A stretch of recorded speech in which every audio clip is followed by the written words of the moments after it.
יש לי הרגשה שמשהו טוב עומד לקרות, בבתים, בחצרות, יש צבעים, קווים, צורות, יש אוויר חדש לנשום, גם בלב שלי פתאום נפתחים החדרים, וכמעט מיליון שירים מחכים שם מושחזים, בלי קרבות או פגזים, מונחים בארגזים, רק לצאת להשתחרר, והילד בישר כבר חוזר שוב לתמונה, אחרי 20 שנה שעמד לו מפוחד בשקט בפינה.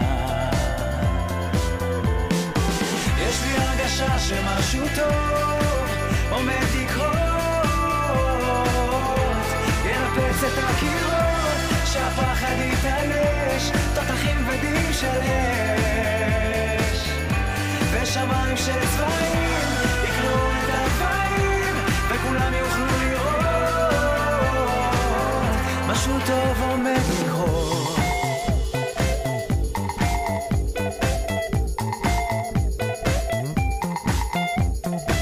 יש לי הרגשה שמשהו טוב עומד לקרות, אנשים שורות שורות יפתחו אז מגרות, לרוקן את הבפנים והקצב לפנים יתופף על השגרה, להשאיר לנו ברירה בגינות עמוסות, יתמלאו ליל כוסות ואורות במרפסות.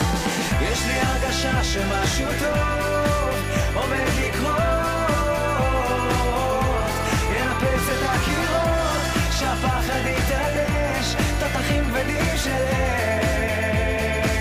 אש, ושמיים של צבעים יקראו את הגבהים, וכולם יוכלו לראות משהו טוב עומד לקרות.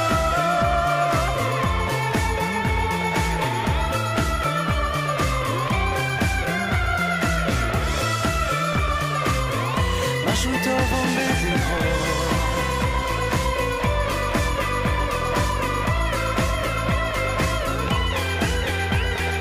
וכל מה שרק כמעט יתעגל להיות שלם, יחייך ויצטלם ברחוב המכוסה, משהו טוב עומד לקרות, אז תפסו לכם כיסא.